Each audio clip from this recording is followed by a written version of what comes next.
All right, let's try the orange. We were just talking about the apple and just having fun. Again, we're going to talk about the main characteristics of whatever object we're talking about, and we're going to turn this into an orange.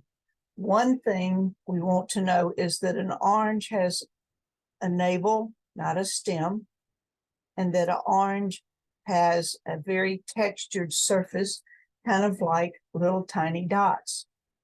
I'm going to show you over here. I'm wetting this. You see, yeah, it's wet. I'm going to use a pencil lead.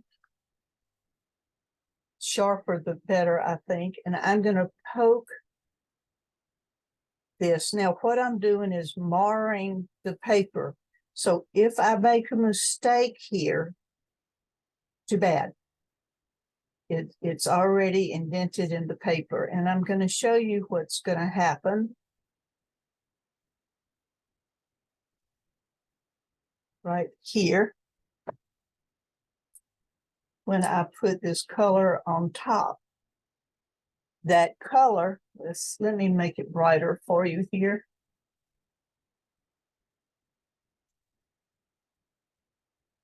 There you go. Let's let that soak in a minute. I'm going to hold it closer. I'm going to put dots over here. And you can see what's happening. When I put it in after the pigments on the paper, it runs in. Also, it's running in over here, but it's much harder to see. You see, either way, you're going to get that texture. Is another way that is a little more risky, and that's using a colored pencil. This is Crayola, I think, but these colored pencils have wax in them. So let me demo here a little bit. See, where you put this wax or this colored pencil, it's going to resist the paint. I can do this on my orange. Here's the deal again. This wax is not going to come off. However, if you know for sure that you want it in a particular spot, you're probably safe enough doing it. Now, remember the apple we put in our light source right there. So since that wax is not adhering, I can just blot that up. Now, where I did the pencil, maybe I didn't do the pencil enough. I don't think I did because it's not showing up, is it? It's the same idea. I'm just doing dots here.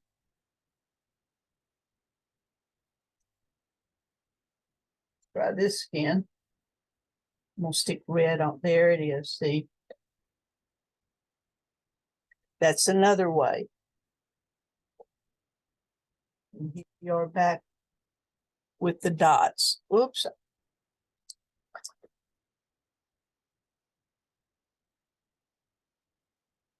Not careful. Now I'm making these dots a lot heavier this time. And they're too big, but I want you to see what happens. And here's some of the smaller ones. We're going to do. So this is something you can do not just on your orange, but anywhere that you want a this type of texture. So in my orange over here, just like we said before, I don't want it to be all yellow. When we did the apple, we put it on wet paper. This is dry paper. See, it just stays right where it is. I'm going to rinse my brush and clean it. Now I can use the water in my brush to move that around. You see, two different ways. There's not a right, there's not a wrong. So this started with dry paper. And then I used the water in my brush. There we go. Now, if I want my light source here,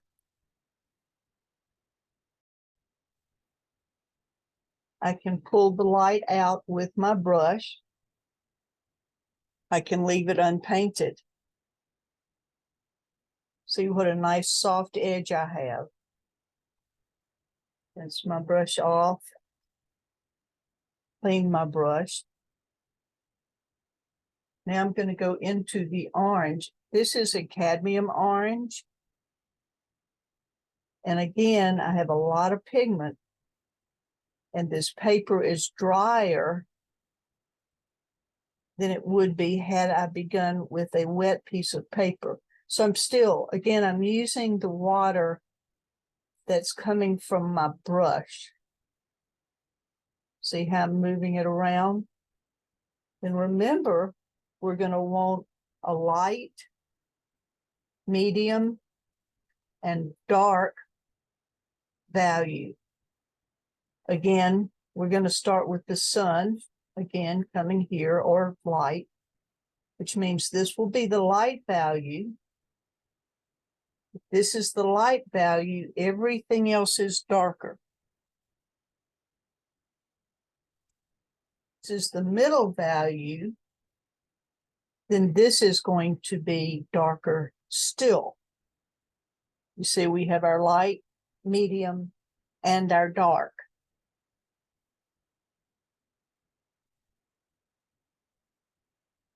If I want a real dark side,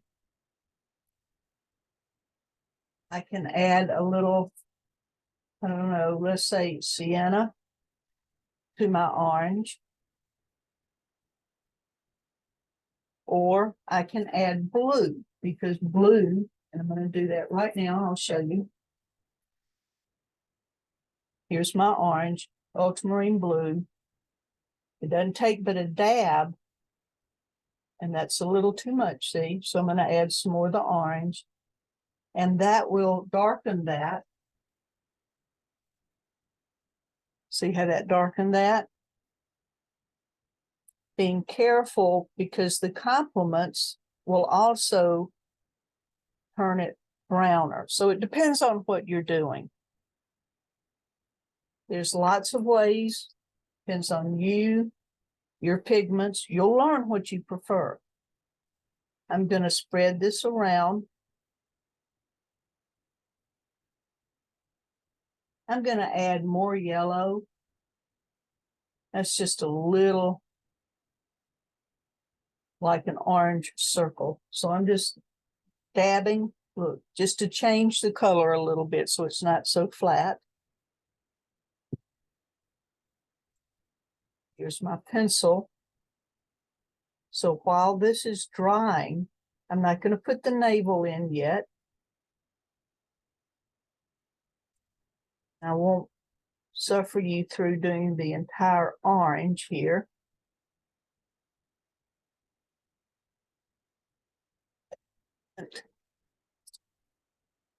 Can you see it there? That's better. See how there it is. See, the pigment is dropping into the texture of that orange. Tedious process. Randomly, planned random. And we're going to pretend now, since you don't have to sit here and watch me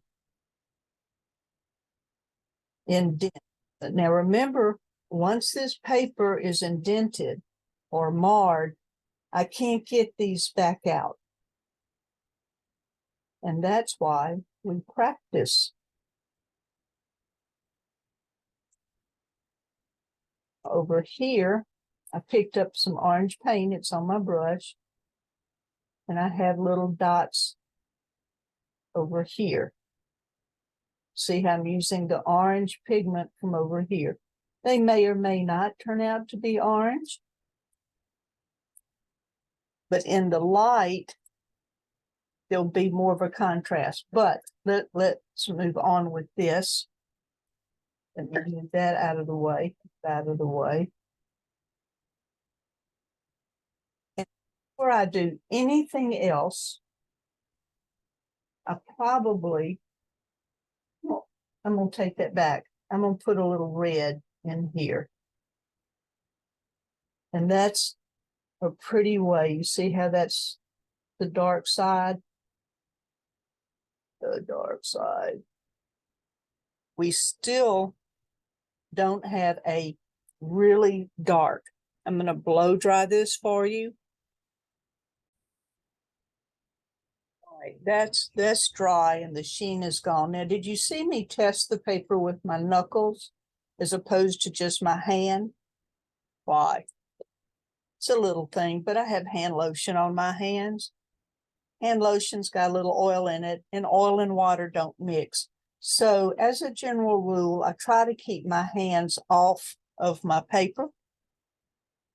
Now you can see right here how easily, and we talked about this in the first video, this could be an a lemon, real fast. Lemon, orange, lime, all have this texture to them. What it's going to separate them, again, like we talked about before, is proportion. I can make this a little redder. What I want to avoid is having, oh, that's pretty, an orange circle in the middle of my page. Now we're going to have to erase this. We've done it before. Erasing is good. The navel's going to go up here. The navel is inset a little bit. So just like in the apple, I'm going to pull out, that's just clean water. Clean water, and I'm just reconstituting this pigment. There we go. Now that's got to dry. In the meantime, this is going to make me crazy. Water, clean brush. Pull it out. I'm not scrubbing. I'm pulling it out. Now, here is going to be sometimes a situation that's come out for the most part. There's still a little residue there. I can do a couple of things. I can paint over it with the background or the whatever it's sitting on, or I can come back here at this line, paint over that, red back in here so not everything's just an orange circle. And I'm paying attention here to this line. I'll blend that in.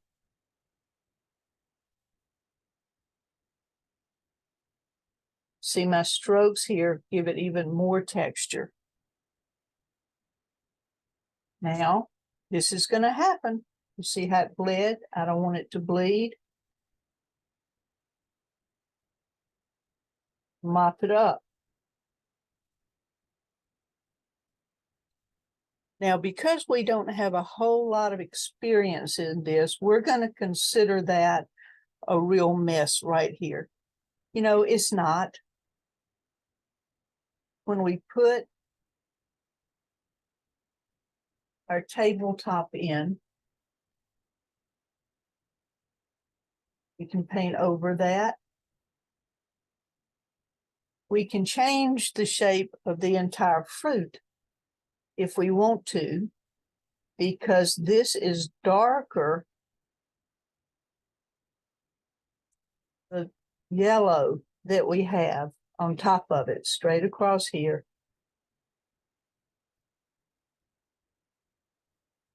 Now I'm being careful with the edge. This is the sepia. It's just brown, and we're just putting in a brown. We're going to call it a tabletop. There we go. And again, dry paper, pigment from my brush. If I need more water, I'll get it through my brush. Now, that's not to say I can't wet, and let me do this for you. I'm wetting all of this area, and I can absolutely wet it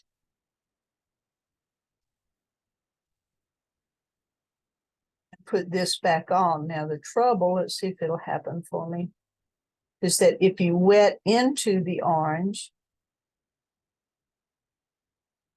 sweat a little bit into the orange here. There. Now, this is a mistake. It's going to bleed, see, up in there. So you've got to be careful with either or, but both of these edges need to be dry before you work with them. Now, again, erasing that, I'm not scrubbing it, but pulling it up. That's not always a problem as long as the pigment is wet. I'm going to put the little navel in here that an orange might have. You see how that's a mound of water? Well, I don't know if you can see that or not, because let me see. That it's a mound of water and it's going to run. See how I've twisted my paper towel? I'm going to put the point in it, and that paper towel will wick that up like it's made to do. I had too much water in my brush when I came in to do that. Now I've got water on the paper, no water on the brush, and I can come back in. That, I'm going to lower this camera. I want you to be able to see this better. The texture of it. There you go. Remembering we didn't texturize all of it. Now what we have is a light value. This still will constitute a light value. So I want to get it more shadowy, less red down here. It glazed some in the apple. Let's glaze just a little bit here. And I'm going to glaze, which is using blue water, and I mean just barely blue. I can glaze over that because blue is the complement. And do you see how that? Oh, darn. I just made a huge mess. What are we going to do? Now, notice this is a paper towel without a pattern, because you can get teddy bears if you're not careful. There's no panic here. On the side of my brush here,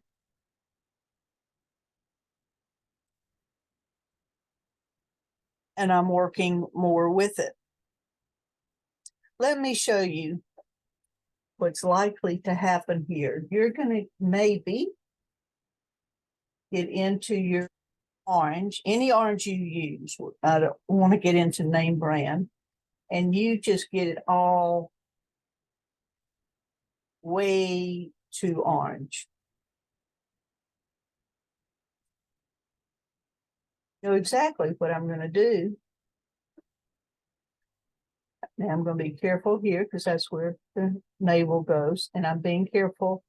An orange is rounder than the apple.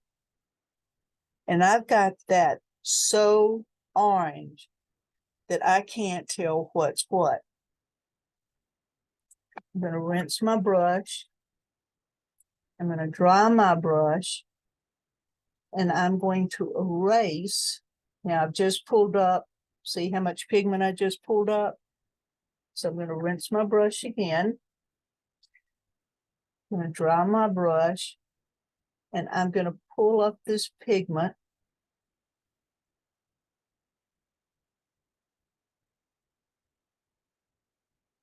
Until I like the way it looks.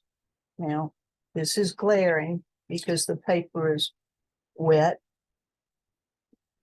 If I do all of this,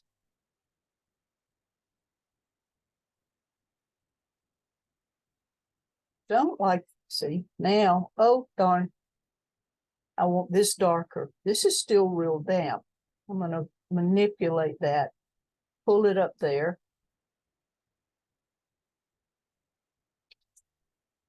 Now I'm going to blow dry it again. Okay, that's dry.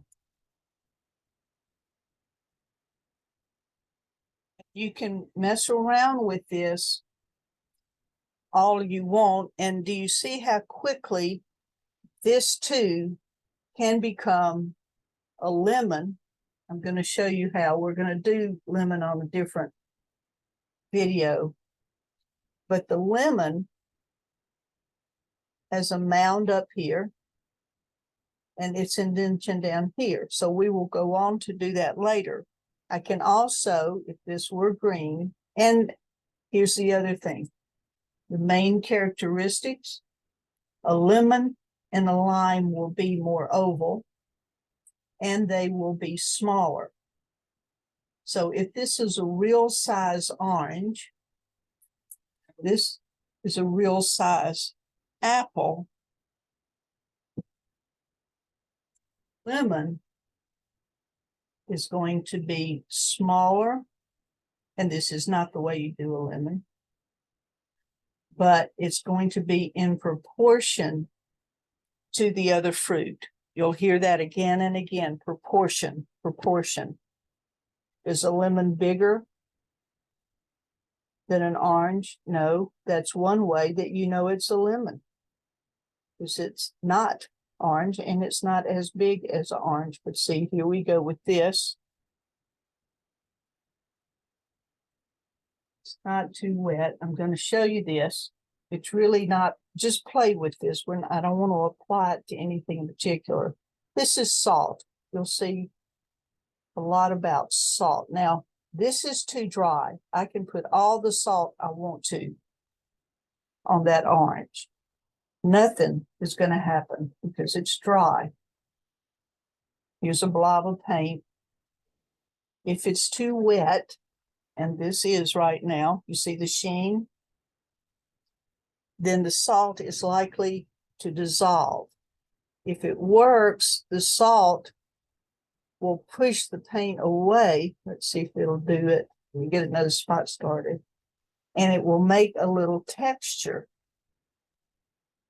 Here, let's put it back on top of here.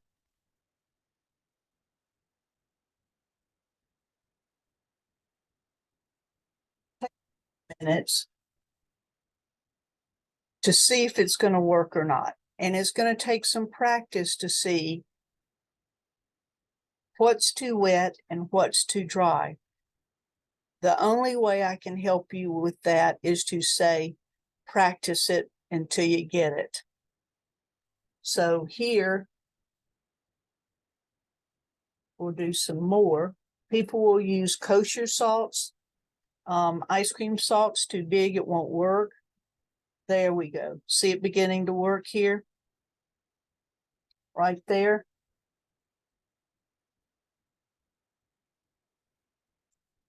Nice tool. And if you don't like it when you've used it, knock the salt off and paint over it. Reconstitute. And that will be just fine. All righty. We've worked on the orange and we've worked on the apple. We're going to work on some grapes next. And then we will move on to banana, lime.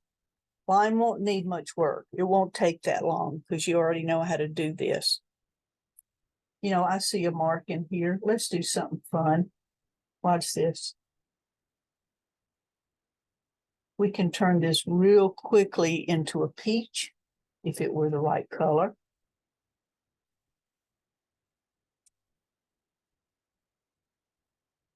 Turn it into, I'm not going to go on with that anymore. You've heard me say that before. Now, this is what you want to do. Use both sides of the paper. You paid for both of them. This is, again, a little scrap piece. And practice a lot. And if you throw them away, that's fine. You're not going to get the experience that you need to learn to do this if you don't practice and practice enough that you get better and better, which means the first ones you're going to do are pretty bad, and that's okay. I will see you again, and we will work on the grapes. So happy paint, paint, paint.